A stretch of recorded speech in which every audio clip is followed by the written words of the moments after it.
Hai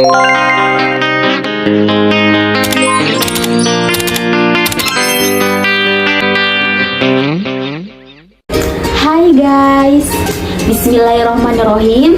Assalamualaikum warahmatullahi wabarakatuh. Nah, perkenalkan, nama saya Dra Sarni dengan NIM 1916061, Prodi Tadris Matematika, Fakultas Tarbiyah Institut Agama Islam Negeri IAIN Parepare. Nah, pada kesempatan kali ini saya akan membahas mengenai beberapa hal tentang metode numerik. Nah, bukan hanya itu saja. Di sini saya juga akan mengimplementasikan salah satu aplikasi dari metode numerik ini. Nah, untuk lebih jelasnya mari simak video berikut ini. Nah, baiklah, sebelum kita masuk ke pembahasan materinya, alangkah lebih baiknya jika kita mengetahui terlebih dahulu apa sih hubungan antara mata kuliah kalkulus dengan mata kuliah metode numerik ini, begitupun dengan apa hubungan aljabar linear dengan mata kuliah metode numerik ini, dan apa pula hubungan matematika komputasi dengan mata kuliah metode numerik ini. Nah, baik, yang saya bahas pertama itu mengenai hubungan metode numerik dengan kalkulus. Nah, menurut saya dalam numerik itu kan nantinya kita akan membahas mengenai diferensial numerik, integrasi numerik, persamaan diferensial numerik, dan lainnya.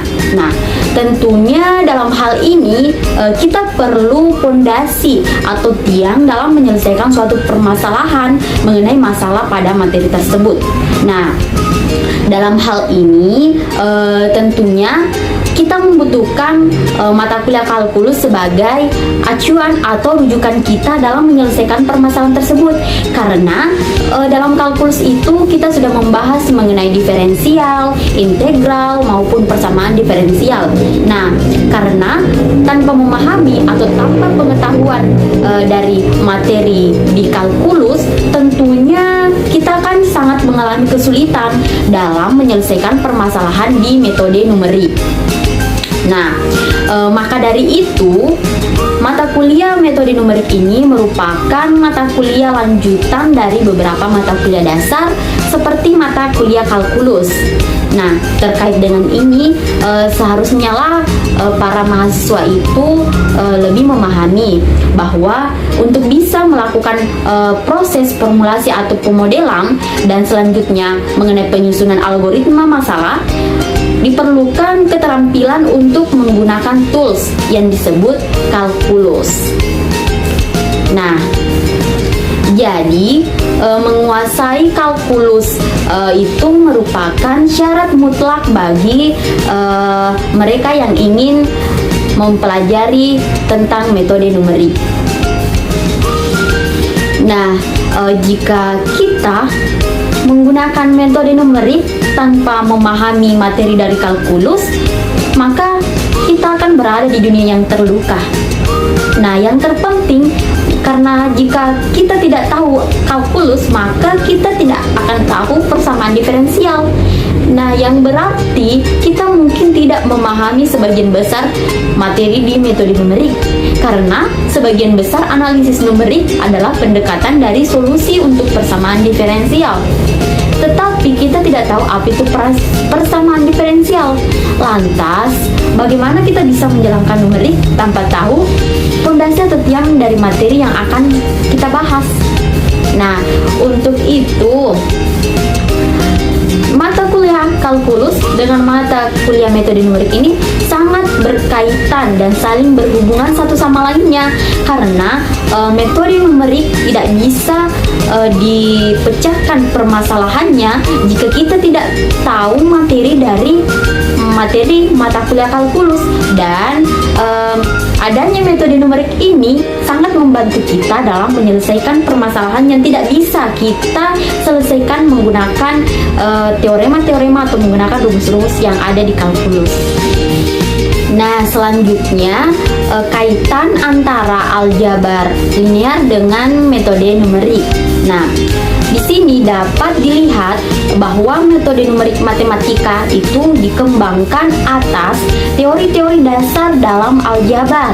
Nah, seperti halnya terhadap mata kuliah aljabar linear sebagai mata kuliah dasar yang membekali mahasiswa tentang konsep dasar dan hukum-hukum pada matematika mengenai persamaan, pertidaksamaan, vektor, dan matriks. Nah, dalam mengembangkan ke arah metode numerik, tentunya algoritma dibangun dengan konsep aljabar. Nah, agar mampu digunakan dalam menyelesaikan beberapa permasalahan di aljabar secara umum. Nah, landasan teori untuk metode numerik ini tidak lain adalah kalkulus dan aljabar linear. Nah, sebut saja beberapa teorema seperti teorema nilai rata-rata, teorema nilai tengah, dan teorema Taylor pada mata kuliah kalkulus digunakan pada pembuktian beberapa metode dalam numerik. Nah, jadi hubungannya itu saling berkaitan satu sama lain. Metode numerik menggunakan mata kuliah kalkulus dan aljabar linear sebagai landasan teori, dan dengan numeriklah permasalahan di kalkulus dan aljabar linear bisa diselesaikan. Nah, selanjutnya mengenai hubungan mata kuliah matematika komputasi dengan mata kuliah metode numerik. Nah, dalam metode numerik itu tanpa adanya bantuan matematika komputasi, maka proses perhitungan dalam metode numerik itu akan berlangsung lama dan prosesnya itu akan berulang-ulang. Nah, untuk itu mengapa sangat dibutuhkan matematika komputasi dalam metode numerik? Karena perhitungan matematis yang bisa dilakukan oleh manusia itu sangatlah terbatas dan juga memiliki kecepatan yang sangat kurang. Karena itu, dalam perkembangannya, manusia berusaha dan berhasil menciptakan sebuah program yang bisa melakukan perhitungan matematis dengan cepat. Ini biasa disebut dengan matematika komputasi, yang mana merupakan salah satu cabang matematika yang mempelajari tentang penyelesaian persoalan matematika yang sangat bermanfaat untuk menyelesaikan masalah matematika secara cepat dengan berbantuan komputer. Nah, selanjutnya mengenai mengapa sih metode numerik ini dibutuhkan dalam kajian matematika, apa konsep dan masalah yang melatar belakanginya. Nah, model matematika itu banyak digunakan di berbagai ilmu pengetahuan seperti teknik fisika, mesin, elektro, dan sebagainya. Nah, lalu bagaimana cara mendapatkan model persamaan matematisnya? Nah, untuk mendapatkan model matematisnya itu dilakukanlah metode analitik. Metode analitik ini merupakan metode penyelesaian model matematika dengan rumus-rumus aljabar. Nah, hasil dari metode analitik ini adalah sebuah persamaan yang memiliki nilai sejati atau nilai eksak. Namun, model matematik dengan metode analitik ini memiliki syarat batas, yang mana pada kenyataannya persoalan matematis hadir dengan bentuk yang tidak ideal, sehingga menimbulkan suatu kerumitan dalam metode analitik untuk dapat menyelesaikan persoalan matematis tertentu. Nah, misalnya untuk masalah aljabar linear, kita diminta untuk mencari nilai untuk ukuran matriks yang besar. Nah, masalah tersebut kelihatan sederhana, namun dalam kenyataannya sangat sulit diselesaikan secara analitik biasa. Oleh sebab itu, perlu ada sebuah metode lagi untuk mengatasi kesulitan tersebut, yaitu dengan metode numerik. Nah, apa sih itu metode numerik? Nah, metode numerik itu merupakan cara untuk memodelkan suatu sistem secara matematis, di mana persoalan matematis tersebut dapat dipecahkan dengan operasi perhitungan aritmetika biasa seperti tambah, kurang, kali, dan bagi. Nah, mengapa menggunakan metode numerik? Karena syarat batas yang dimiliki metode analitik, maka tidak semua model matematisnya itu dapat diselesaikan secara analitik. Nah, persoalan yang rumit dapat diselesaikan menggunakan metode numerik.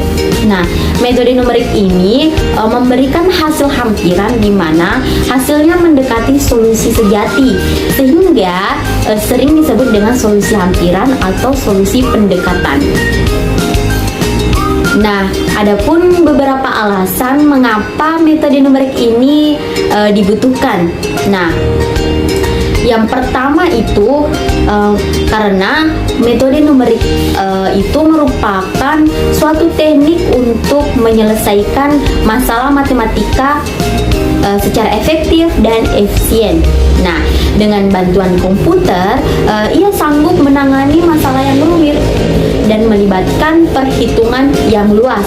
Nah, misalnya untuk memecahkan masalah solusi suatu persamaan tak linear, sistem persamaan yang besar, dan permasalahan lainnya termasuk dalam teknik dan sosial.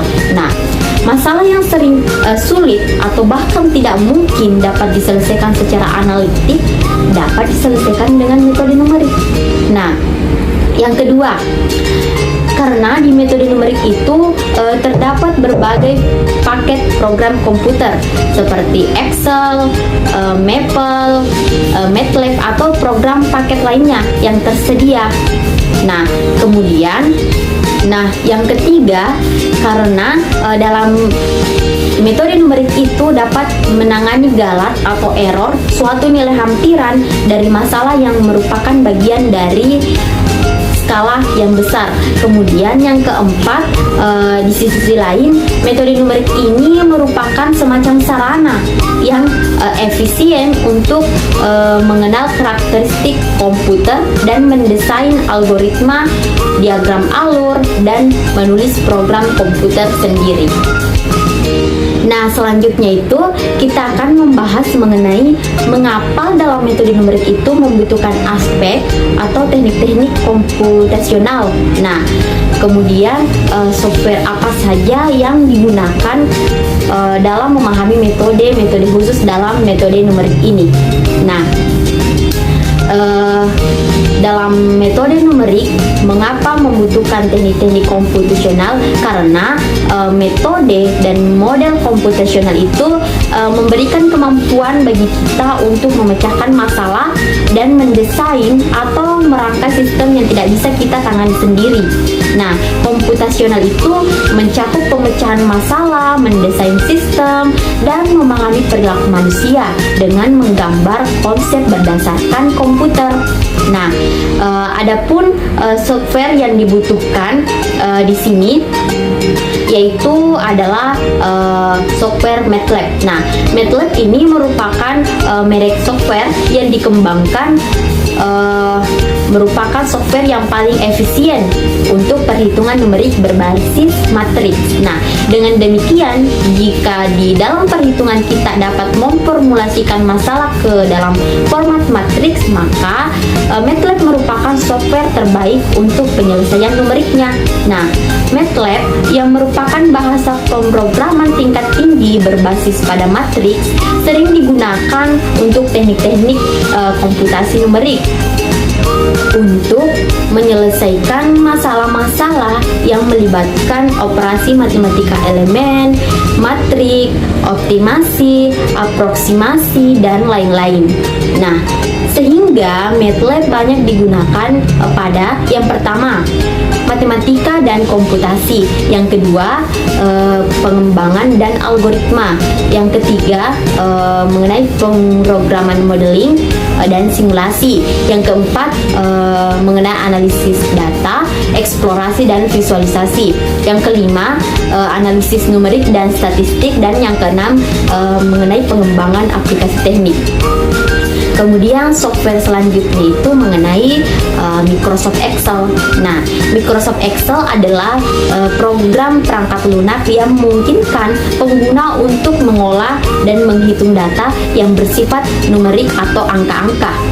Nah, pengolahan data yang dilakukan itu menggunakan rumus dalam lembar spreadsheet. Nah, bentuk lembar kerja di Microsoft Excel ini tuh berbeda dengan yang ada di Microsoft Word. Nah, selanjutnya itu mengenai bagaimana pemahaman tentang galat dalam metode numerik. Sebutkan jenis-jenis yang berdasarkan sumber dan berdasarkan relativitasnya. Nah, galat atau biasa disebut error dalam metode numerik adalah selisih yang ditimbulkan antara nilai sebenarnya dengan nilai yang dihasilkan dengan metode numerik. Nah, dalam metode numerik, hasil yang diperoleh itu bukanlah hasil yang sama persis dengan nilai sejatinya. Akan selalu ada selisih karena hasil yang didapat dengan metode numerik merupakan hasil yang diperoleh dengan proses iterasi untuk menghampiri nilai sebenarnya. Nah, walaupun demikian, bukan berarti hasil yang didapat dengan metode numerik itu salah. Karena galat tersebut dapat ditekan sekecil mungkin sehingga hasil yang didapat itu sangat mendekati nilai sebenarnya, atau bisa dikatakan itu galatnya mendekati nol. Nah, besar kecilnya galat itu sangat relatif, tergantung berapa besar galat jika dibandingkan dengan nilai sebenarnya. Nah, bagaimana galat bisa timbul? Nah, di sini secara umum ada 3 sumber utama galat. Nah, yang pertama itu galat bawaan atau inherent error.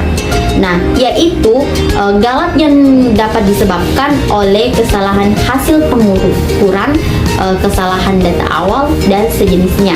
Nah, yang kedua mengenai galat pemotongan. Nah, galat pemotongan ini adalah galat yang ditimbulkan oleh pembatasan jumlah komputasi yang digunakan pada proses metode numerik. Nah, banyak metode dalam metode numerik yang penurunan rumusnya itu menggunakan proses iterasi yang jumlahnya tak terhingga, sehingga untuk membatasi proses perhitungan jumlah iterasi itu dibatasi sampai langkah ke n. Nah, hasil perhitungan sampai langkah ke n akan menjadi hasil hampiran dan nilai perhitungan langkah n ke atas akan menjadi galat pemotongan. Nah, dalam hal ini galat pemotongan menjadi sangat kecil jika nilai n itu diperbesar. Nah, konsekuensinya itu tentu saja jumlah proses perhitungan itu akan semakin banyak. Nah, kemudian yang ketiga mengenai galat pembulatan. Galat pembulatan adalah galat yang ditimbulkan oleh keterbatasan komputer dalam menyajikan bilangan real. Nah, hampir semua proses perhitungan itu dalam metode numerik menggunakan bilangan real. Nah, penyajian bilangan real yang panjangnya tak terhingga tidak bisa disajikan secara tepat. Misalnya 1/6 akan menghasilkan nilai real 0,6666. Digit 6 pada bilangan tersebut panjangnya tidak terbatas, sehingga untuk melanjutkan proses perhitungan bilangan tersebut dibulatkan menjadi 0,667. Nah, tergantung berapa digit angka yang dibutuhkan. Dalam hal ini selisih antara 0,666 dan 0,667 disebut galat pembulatan. Nah, dalam implementasinya ketiga galat tersebut kerap muncul bersamaan, sehingga galat total yang dihasilkan oleh sebuah proses metode numerik itu adalah galat pemotongan, galat pembulatan, dan galat bawaan. Nah, kemudian selanjutnya jenis-jenis galat berdasarkan relativitasnya. Nah, di sini ada 2. Yang pertama itu mengenai galat mutlak. Galat mutlak itu merupakan harga mutlak dari galat yang terjadi. Kemudian yang kedua itu galat relatif, merupakan persentasi penyimpangan yang terjadi terhadap nilai sejati. Misalnya jika P adalah nilai hampiran untuk nilai eksak P, maka galatnya adalah selisih dari nilai hampiran dan nilai eksaknya. Nah, selanjutnya di sini saya akan membahas mengenai beberapa kerangka materi dari metode numerik ini. Jadi di sini ada beberapa sub pembahasan yang saya akan bahas. Yang pertama itu mengenai sistem persamaan linear, yang kedua mengenai akar persamaan non-linear, yang ketiga mengenai interpolasi, yang keempat mengenai integrasi numerik, yang kelima mengenai diferensiasi numerik, dan yang keenam itu mengenai persamaan diferensial biasa. Nah, keenam masalah ini itu mempunyai metode-metode tersendiri. Jadi di sistem persamaan linear itu mempunyai metode sendiri. Nah, seperti di sistem persamaan linear, sistem persamaan linear ini terdapat beberapa metode yang akan saya bahas. Yang pertama itu mengenai metode Jacobi, yang kedua mengenai metode Naib-Gauss, kemudian yang ketiga itu mengenai metode Gauss-Seidel. Nah, kemudian di akar persamaan non-linear itu ada dua metode, yang mana metode terbuka dan metode tertutup. Nah, jadi di metode tertutup ini terdapat beberapa metode-metode penyelesaian, yang mana metode bisection atau metode bagi dua, dan metode regula palsi atau metode posisi palsu. Nah, kemudian di metode terbuka itu terdapat juga beberapa metode penyelesaian, yang mana terdiri dari metode titik tetap, kemudian metode Newton-Raphson, kemudian metode tali busur atau metode sekant. Selanjutnya mengenai interpolasi. Nah, di interpolasi ini terdapat metode interpolasi linear, interpolasi kuadratik, interpolasi Lagrange. Nah, dan di sini kita juga akan membahas mengenai bentuk umum polinomial. Nah, selanjutnya mengenai integrasi numerik. Nah, di integrasi numerik itu terdapat metode jumlah Riemann kanan, kiri, dan tengah, kemudian metode trapezoid, kemudian metode Simpson 1/3, dan kemudian metode Simpson 3/8. Nah, kemudian diferensiasi numerik. Nah, diferensiasi numerik itu adapun metodenya yaitu metode kemiringan tali busur dan kemiringan garis singgung. Mengenai metode dari penyelesaian masalah turunan, mengenai metode beda maju, dan mengenai metode beda mundur.